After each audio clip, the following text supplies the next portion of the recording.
Newspapermen meet such interesting people. They know the lowdown, now it can be told. I'll tell you quite reliably off the record about some charming people I have known. For I meet politicians and grafters by the score, killers plain and fancy, it's really quite a bore. Oh, newspapermen meet such interesting people. They wallow in corruption, crime and gore. Ting-a-ling-ling, city desk, full the press, extra, extra, read all. And here we go, another edition of the Media Project is up and running from Northeast Public Radio. Welcome, thanks for joining us. I'm Ira Fusfeld, retired publisher of the Daily Freeman of Kingston, New York, sitting in for Rex Smith this week. He's out and about somewhere. He will return, we've been assured, or we've been warned he'll be back. Joining us, as usual, is Alan Chartock, CEO here at WAMC. And don't forget that. I have not forgotten it all these years. Judy Patrick is here, former editor of the Daily Gazette of Schenectady, New York, and current vice president for editorial development at the New York Press Association. And look, there's Rosemary Armao. Look. Investigative journalist and adjunct professor at RPI and the University of Albany. Welcome, one and all. So here we go. We would be remiss, even though several days now have passed since it all occurred, but we have what the New Yorker is calling the return of the nonstop Trump news cycle. We all know what happened. We all saw it. Seemingly we all saw it. From the O.J. car coverage to the looking up and down the hallways in Manhattan to the airplane taking off to the speech that night in Florida. Here's we sit in our ivory tower. What does the group think of this coverage? Forgetting about Trump and his positions in the world, what about our role? Well, nobody knows this stuff better than Rosemary. So, Rosemary, I know that you're going to tell us. Saturation coverage I know about? Yeah, I have to say it was kind of appalling and definitely a throwback to the early Trump campaign when we gave unfettered, uncommentated glimpses, more than a glimpse. It was just a viewing of all of his rallies. And that gave him what amounted to free advertising. And I think we did the same. There was drama, there was suspense. Even the ex-president himself was sending out video from his motorcade going down the streets of New York. It was uncalled for. They, meaning broadcast channels, did better that night when Trump returned to Florida and gave a whiny, sore losery, grievance-filled speech. And they did not cover it in full. Most of the channels did not cover it in full. They started out and then broke away and said, well, we'll tell you if he says anything newsworthy. Well, CNN covered pretty much all of chunks. It. The right-wing channels covered all of it, but MSNBC and, well, I guess just MSNBC did not. They were a little more selective. So what do you make of that, Ira, the fact that you can almost predict which news source is going to give you what? Well, we're not surprised. I defer to Judy on that just to get her in the conversation. But the thing that concerns me, it always has, is that when we I think, including us, when we talk about media coverage, we are largely these days talking about the cable news channels. And so media coverage was good, media coverage was excessive, media coverage was bad. But I think we're judging that really by what we saw on television, and that the print media or the digital side of the print media had a better perspective in terms of how much to cover it and how it should be covered. Well, now, this is a program, obviously, about news. Do you think what you've just described, the print media versus the electronic media, is bad for what Americans know and how they process it? So governing that day, I think I alternated between watching television and checking the website to see how the major news organizations were covering it. And what you saw on broadcast television or cable television was the need to fill enormous amounts of time with speculation. Oh, when is the door going to open? This police officer might be a Secret Service agent. He had a lot of speculation. They just had tons of space to fill. If you just wanted the news of what was really happening, I would go to a website and read what a newspaper reporter had the time to write and to post, and it gives you a far better perspective on what was happening. You know, I, along with probably millions of other Americans, kept on saying, have we learned nothing from 2016? Because, as has been reported by Rolling Stone, Trump was offered the option of being arraigned via Zoom to avoid this whole spectacle, and he chose the spectacle for a reason. I mean, he's used it to his political advantage, and we fell for it once again. Now, that being said, probably the ratings were really high that day for the cable news channels. Okay, so we dinosaurs all agree that if people would just look at newspapers, we'd all be much better off. It ain't happening. They're not looking at, young people hardly look at the news at all. They did look at TikTok and video of that car chase. They were not alive during the OJ days, so they got to relive it as we all watched it then. They watched it Although now. OJ was a little bit more dramatic. Oh, he had a gun at least. As a native New Yorker, I enjoyed watching the streets of New York. Yeah, being cleared out. Yeah, being all cleared out. However, I will say one thing. When the scene switched to the courtroom, Trump was not in control anymore. He was not running the show. He looked scared. He looked guilty, to put my opinion in. And cameras in the courtroom, despite we're talking here about over coverage, there should have been cameras in that courtroom. Can you elaborate? I was going to raise that point. I forgot that was still an issue. I remember when I was an editor decades ago, we were fighting for cameras in court. New York courts at that level do not require cameras in the courtroom. It's left up to the judge, and the judge in this case said no. He didn't want a circus like give me a break. Circus was already in town. On the other hand, I will say I love court artists, and I think that the ones who worked this one captured some of what I'm talking about. What they did was they let the cameras come in at the very beginning before the proceedings actually started, when everybody was settling into seats, and then they were kicked out. And the court reporters captured Trump's diffident, not confident, not in control look. That's great, but we need cameras in the courtroom. So in your opinion, Rosemary, why are we not getting that?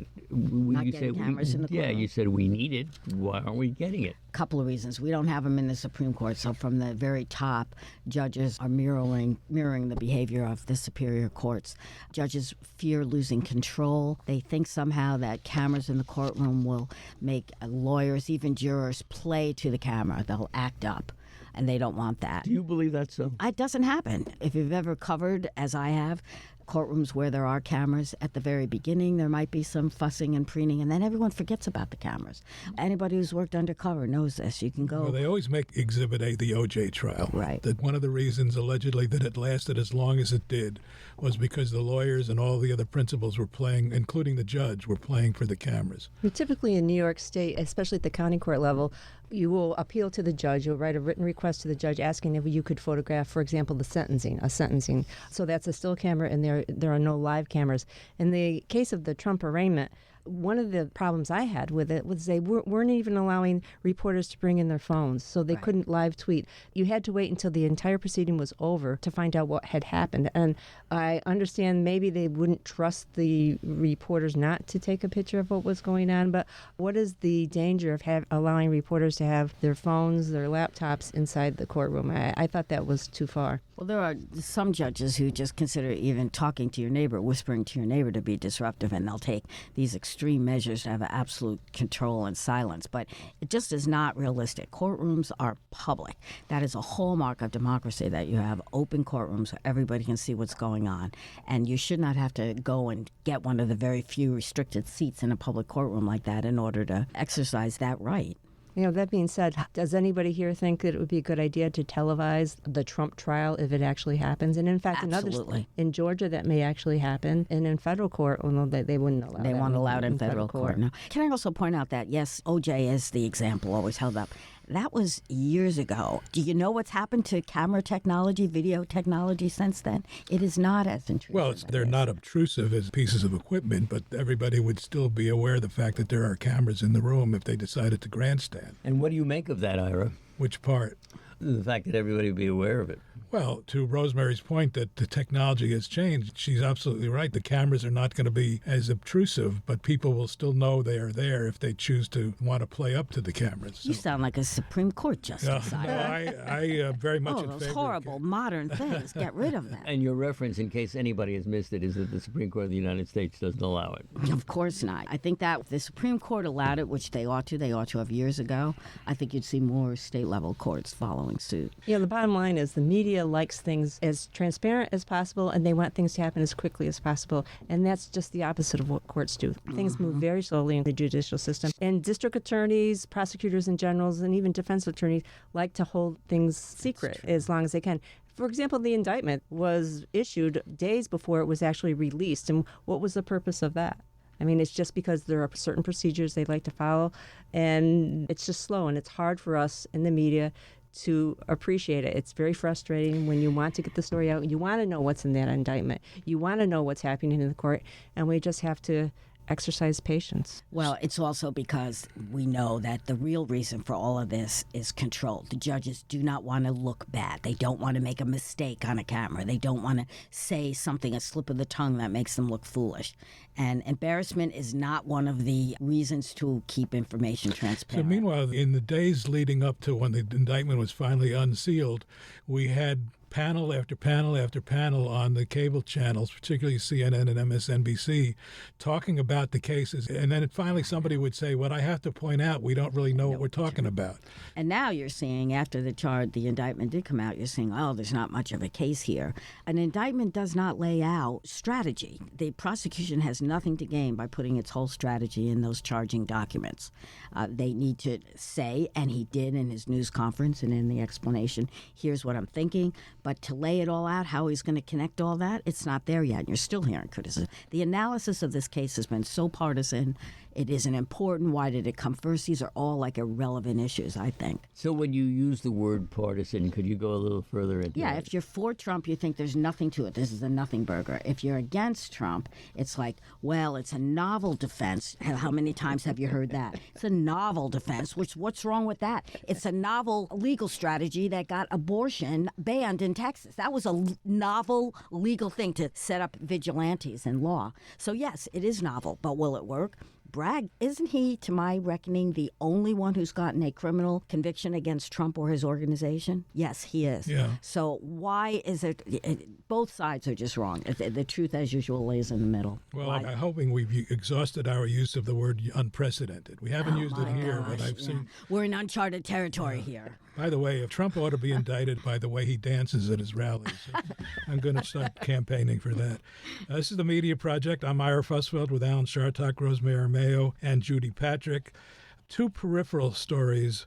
One was the 60 Minutes interview with Marjorie Taylor Greene, who got criticized for its substance or lack thereof in many places. I would suggest it was an interview that maybe shouldn't have taken place at all, giving her the platform. Do you agree with one or both of those positions? Well, Ira, in asking that question, could you fill in those of us who didn't see it on what went on? Well, sure. Marjorie Taylor Greene, who is the rising quote-unquote star in the far-right congresswoman, and she was interviewed on 60 Minutes, and her positions on a number of topics are pretty much out there, including the fact that she thinks Democrats are pedophiles. And so she got the 60 Minutes treatment. Leslie Stahl, a veteran journalist, conducted the interview. 60 Minutes has a history of good journalism. It also has a history of interviewing people who are not the world's most popular people. So in that sense, they're just following the tradition. But want to find out whether you guys think they should. I can go first. I think it's completely justified that she was on. Yes, she's an idiot and an extremist and a cancer on the American politics, but she is increasingly powerful. Oddly and unexpectedly powerful. She deserved to be on the show. She did not get interviewed well. She was much more prepared than Leslie Stahl. I think maybe I've talked for a long time about term limits on politicians. I think maybe journalists need to face them too. Leslie Stahl is 81. She was no match for Marjorie Taylor Greene. At one point when Greene is saying, oh, yeah, I definitely think that Democrats are pedophiles, I would state that strongly. And Leslie Stahl kind of sat back and said, wow. Like she was learning something, and she made a face, and I'm sure that maybe boomers, I got it that she was expressing distaste, but it doesn't come off that way, and she should know better. She's a TV person, has been all of her life, and that was like, wow, what a great idea, what a novel way of thinking. Novel, I keep using that word. Well, Rosemary, as long as you've brought us there, what about the concept of how old journalists should be? Andrea Mitchell is also getting a lot of negative feedback this week for her coverage. Breathless and inarticulate is how it's described. She is, by the way, 76. 5 years younger than me. You were not covering the national news stories as it's happening. She was describing the motorcade, and that requires fast thinking, lots of background, lots of words. And what you said, Judy, she's filling in dead space where people are waiting for something to happen and nothing is happening. That takes a skill. She used to have it. She sure didn't have it that day. She and Leslie Stahl, I would add, are terrific journalists. They have a great body of work behind them. But at some point in time, all of us have to acknowledge, as I thumper my own sentences, that it's time to move on. I am retiring for this reason. I don't have it like I used to. Dianne Feinstein, same thing. Why is it women? Because it happens to men too. Orrin Hatch was in way longer than he should have been, for example. It does, but we've got Ira here who is talking about this. Okay, Ira, you're on the spot. I was going to address Alan as Dad. So you talked about Marjorie Taylor Greene getting the 60 Minutes treatment, but I don't think she did get the 60 Minutes treatment, because when I think of the 60 Minutes treatment, I think of Mike Wallace. I think of a good interview. And what Leslie Stahl didn't do was she didn't respond to the questions with hard-hitting follow-up questions. Correct. The other issue is, where were the producers at 60 Minutes that let this happen? Because, okay, you keep Leslie Stahl on because of her history. She has good contacts, and perhaps she's able to get those interviews that maybe a younger journalist wouldn't be able to get. She's an institution. So same thing with Andrea Mitchell. Yeah. But you have a supporting system that says, we're going to help her. We're going to provide her some questions in her ear, or we're going to help her through this. Or if it becomes a catastrophe of an interview, you don't air it. Same thing, Andrea Mitchell has a noontime show on MSNBC, and Twitter regularly beats her up because, again, she has good contacts and she can get good guests on the air, but she fumbles. Over the years, she stumbles a bit, and when she's covering something live, they typically have somebody like Katie Tur on with her to smooth out the rough edges. Yeah, I feel badly for her, but it's unwatchable, in my view, when you turn on a major television channel to watch a major television newscast. You expect an A-level broadcaster doing the report. And Andrea Mitchell used to be an A-level broadcaster, and she's not anymore. And it's nothing to be ashamed of. It's happening to all of us. But why NBC continues to use her in those settings? When she does a report on the nightly news, that she's thinking and has written it out. Yeah, she's got a script. It's great. And you can't deny the contact she had. I noticed last night as we speak, she had a one-on-one with Kevin McCarthy. Well, no matter what you think of him and whether he should be interviewed, she got an interview with him. Great journalist, but disappointing. Let's go to the defamation trial that may or may not be taking place this week. I'm still of the opinion that it's going to be settled at the 11th hour, but Dominion, the machine maker for the elections, is to file a $1.6 billion defamation trial against Fox News, and it's gone through the various levels of background, and we're now at the point where they're going to select a jury, and it's also, more interestingly, at the point where we know that Fox News is prepared to send up to speak under oath people like Tucker Carlson, Maria Bartiromo, Sean Hannity, Jeanine Pirro, and Brett Baer. And the judge in the trial has also said that Rupert and Lachlan Murdoch, who of course head Fox News, are fair game as well. Thoughts on this trial? One of the things we've talked about here is, as much as many of us don't care for Fox News, I think there are media people who are not so sure they're rooting for or against Fox News because the trial could impact their own operations. I hope you're right, and they are talking furiously behind the scenes and settle it, because if it goes to trial, no matter who wins, it'll be bumped up to federal court, and we'll end up with the Supreme Court of the United States now rigged and illicit. People are on it who should not be. Merrick Garland is not on it, should be.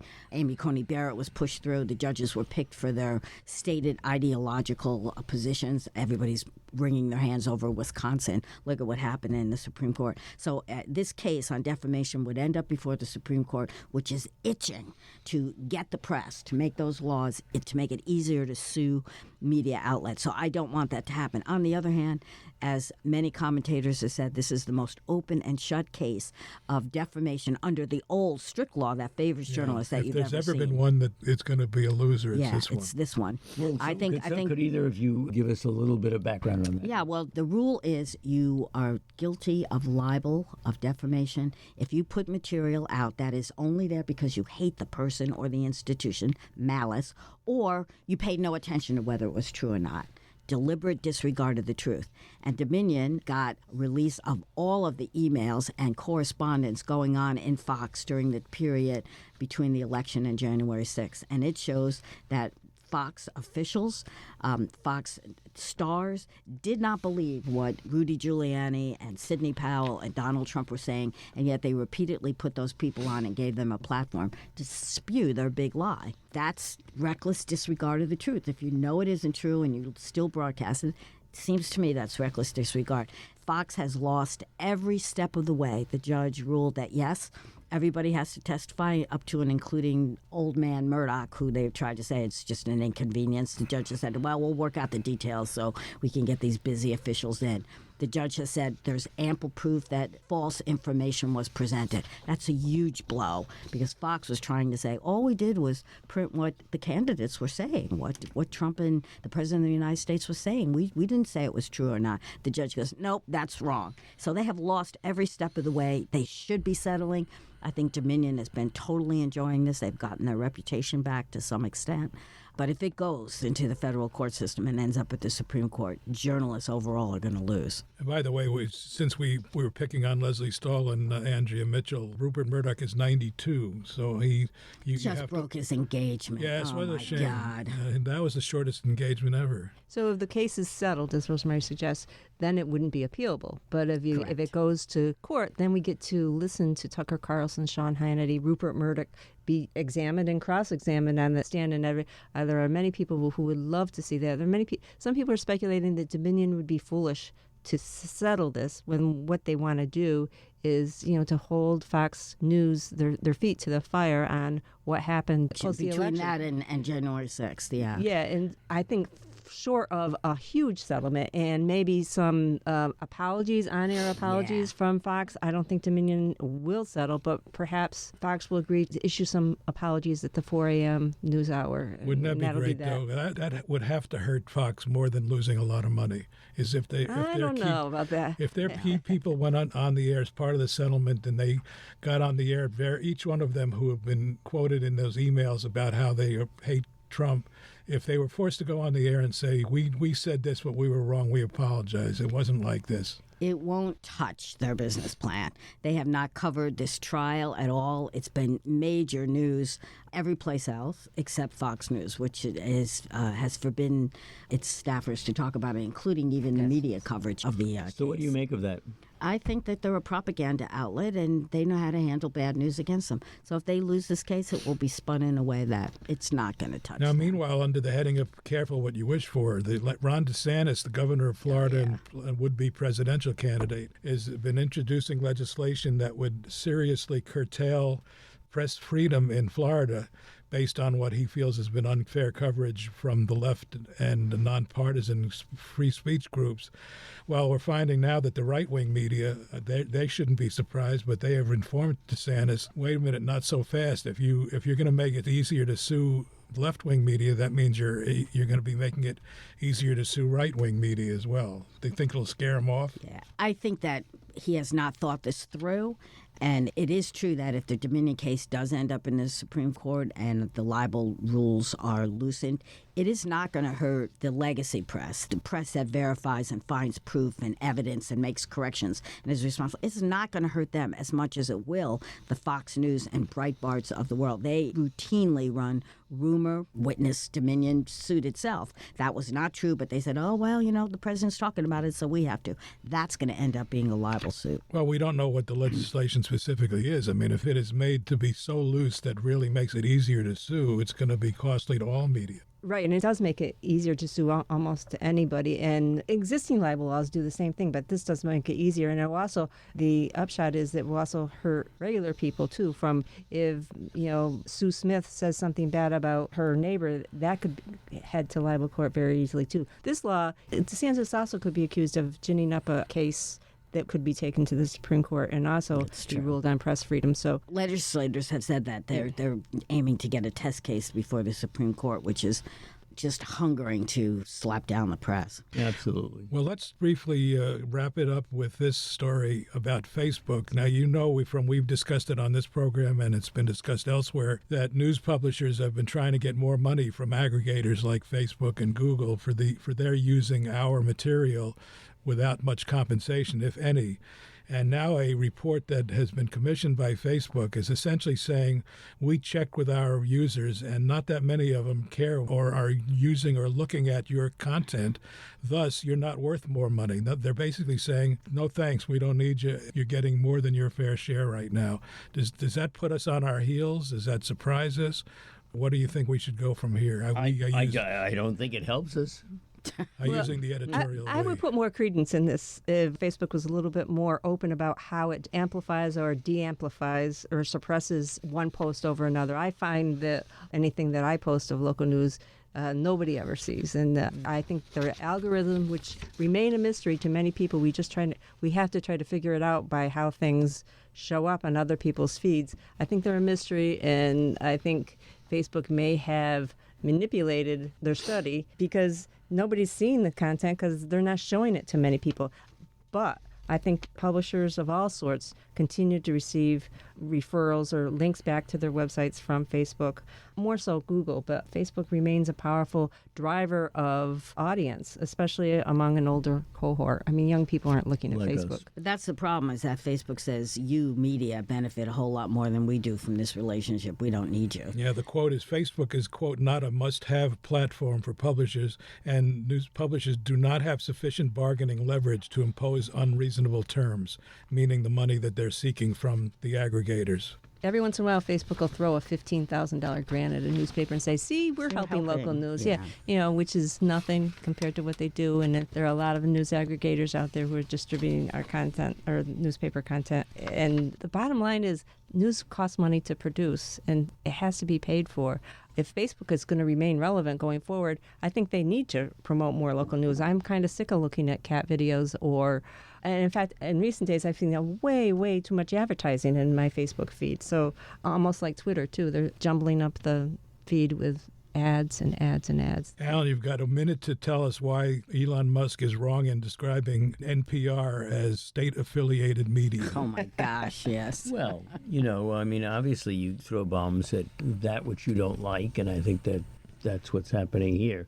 But I would defer to my colleague Rosemary, who seems to know a great deal more about this than I do. Alan's got the secret down now. If he doesn't want to talk about it, he just defers. Even worse than that, if I don't know.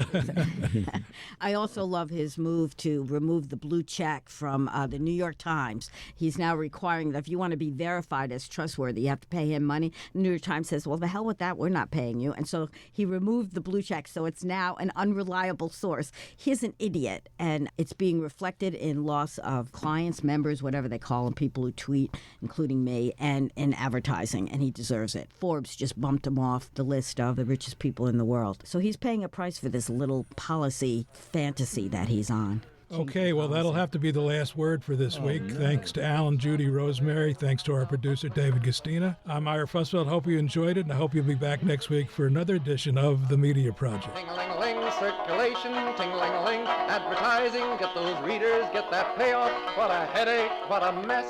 Oh, publishers are such interesting people. Let's give 3 cheers for freedom of the press.